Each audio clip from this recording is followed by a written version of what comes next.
সুপ্রিয় শিক্ষার্থী বন্ধুরা, ম্যাথ টিউটোরিয়ালের পক্ষ থেকে স্বাগত। আজকের বিষয়বস্তু 4.9 প্রকৃতি ও প্রযুক্তিতে দ্বিঘাত বহুপদী রাশি। শিক্ষার্থী বন্ধুরা, যারা আগের ক্লাসটা দেখো নাই, প্লেলিস্ট থেকে ক্লিক করে আগের ক্লাসটা দেখে নাও।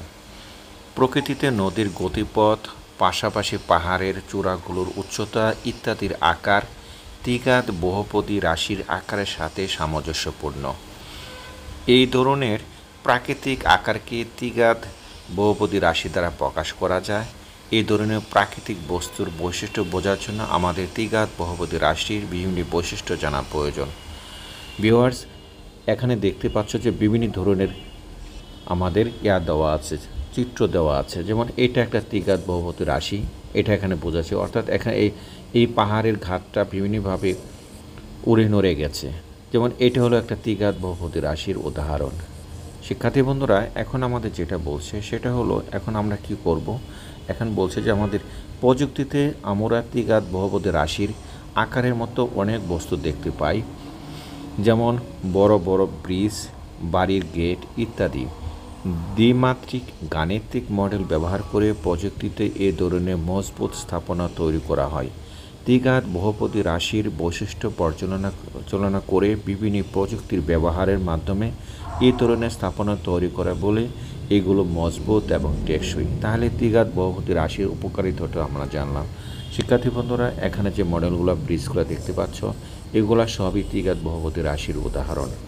এখন আমাদের পরে যেটা বলছে সেটা হলো যে এখানে একক কাজের কথা বলছে। এখানে বলতেছে আমাদের একক কাজ কি বলছে, দ্বিঘাত বহুপদী রাশির 3টি উদাহরণ দাও।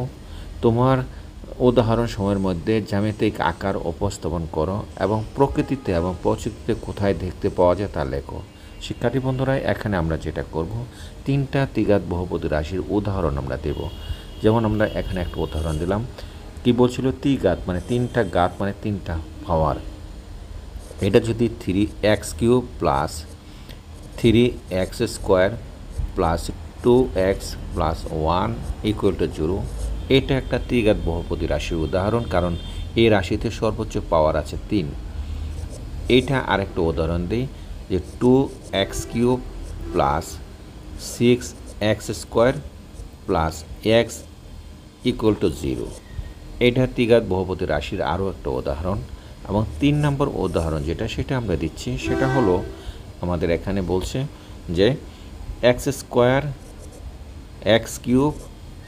Plus 2x² plus x plus 3 equal to 0। শিক্ষার্থী বন্ধুরা, এইটাও একটা দ্বিঘাত বহুপদী রাশির উদাহরণ। তো এগুলোতে আমরা বিভিন্ন ধরনের গ্রাফ এঁকে সেটা আমরা উপস্থাপন করতে পারি। শিক্ষার্থী বন্ধুরা, এরপরে বলছিল যে প্রযুক্তিতে কোথায় দেখা যায়, এটা আমাদের দেখানোর দরকার নেই, জাস্ট 3টা উদাহরণ আমরা দেখিয়ে দিলাম। চলো দেখি আমাদের পরে যেটা করতে হবে সেটা হলো, আমাদের এখানে কি বলছে, 5-এ 2 চলক বিশিষ্ট বহুপদী রাশি, অর্থাৎ 2 চলক বিশিষ্ট আমরা পলিনোমিয়ালস অফ 2 ভেরিয়েবলস। ভেরিয়েবলস মানে হলো চলক, মানে হলো ভেরিয়েবলস। এই চলক ইংরাজি শব্দ হচ্ছে ভেরিয়েবলস, আর আমাদের বহুপদী শব্দের অর্থ হচ্ছে পলিনোমিয়াল। শিক্ষার্থী বন্ধুরা, এখন বাস্তব এখানে একটা উদাহরণ দেওয়া আছে। দেখো, বাস্তব সমস্যা হলো, কি বলছে এখানে, বাজারে বিভিন্ন চালের মূল্য এবং ডাল পাওয়া যায়।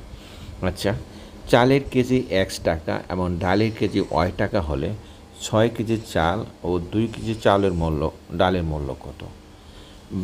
বীজগাণিতিক রাশির মাধ্যমে আমরা লিখতে পারি। অর্থাৎ এখানে বলছে 1 কেজির চালের দাম কত, x টাকা। আমাদের এখানে বলছিল কত টাকা, বলছিল x টাকা, এবং y কেজি চালের দাম বলছিল এবং 1 কেজি ডালের দাম বলছিল y টাকা। তাহলে 6 কেজি চালের দাম এবং 2 কেজি ডালের দাম আমরা লিখতে পারি। টোটাল মূল্য আমরা লিখব মূল্য সমান 6x প্লাস 2y, সেভাবে আমরা লিখতে পারি। শিক্ষার্থী বন্ধুরা, এটি 2 চলক বিশিষ্ট, এখানে কি বলছে, যখন এটি 2 চলক বিশিষ্ট একটি বহুপদী রাশি। এই যে রাশিটা আমরা পাইলাম, মূল্য equal to 6x plus 2y টাকা, এটা হলো আমাদের কি বলছে, 2 চলক বিশিষ্ট একটা রাশি, কারণ এর মান দুটি চলক x এবং y এর উপর নির্ভরশীল। অর্থাৎ এখানে যে 2টা মান আছে, ওই 2টা মান হলো একটা x6 একটা 2, এই 2টা মানই চলক দুটাই x এবং y এর উপরে নির্ভরশীল। এই কারণে এটা 2 চলক বিশিষ্ট একটা বহুপদী রাশি।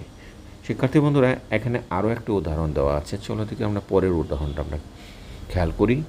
বাস্তব সমস্যা এখানে কি বলছে, বলছে যে একখানা জমির দৈর্ঘ্য এক্স এবং প্রস্থ ওয়াই, জমির ক্ষেত্রফল কত।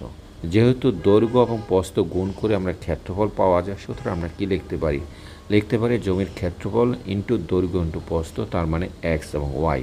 শিক্ষার্থী বন্ধুরা আমরা আগে শিখেছিলাম যে এটা যদি একটা জমি হয় তাহলে জমির দৈর্ঘ্য এক্স হলে প্রস্থ ওয়াই, তার মানে ক্ষেত্র হলো এক্স এবং ওয়াই, সেই জিনিসটা এখানে বের করে দিছে। এখন আমাদের কি বলছে দেখো, এই জায়গায় যেটা বলছে সেটা হলো এটি দুই চলক বিশিষ্ট একটি বহুপদী রাশি, কারণ এর মান দুটি চলক এক্স এবং ওয়াইয়ের উপর নির্ভরশীল।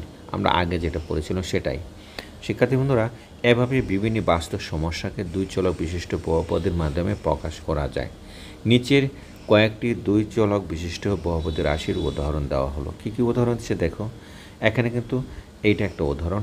1 নম্বর এক্স প্লাস 3y প্লাস 6, অর্থাৎ এখানে যেটা বলছে যে এক্স এবং 6 আছে, ওয়াই আছে এখানে, এটা কিন্তু দুইটা চলক আছে, দুইটা চলক একটা হল এক্স এবং একটা ওয়াই, সেই কারণে দুই চলক বিশিষ্ট। এই যে রাশিটা পরের উদাহরণটা ঠিক এটাই, এক্স ওয়াই মাইনাস 1, এটাও একটা দুই চলক বিশিষ্ট। পরে বলছে x square plus y square minus x y, এখানে এক্স এবং ওয়াই জড়িত, এটাও দুই চলক বিশিষ্ট। 4 নম্বরটা বলছে x cube plus x minus y square plus x square plus x minus y plus 15, এটাও একটা দুই চলক বিশিষ্ট রাশির উদাহরণ। শিক্ষার্থী বন্ধুরা কাজে আমরা বাস্তব সমস্যা থেকে আমরা কি জানলাম, আমরা জানলাম এটাই যে দুই চলক বিশিষ্ট বহুপদী রাশির মাধ্যমে কীভাবে প্রকাশ করা যায় সেই জিনিসটি আমরা জানলাম। শিক্ষার্থী বন্ধুরা উদাহরণগুলো আমরা আসলে এখান থেকে জেনে নিলাম, এগুলো হলো দুই চলক বিশিষ্ট বহুপদী রাশির উদাহরণ।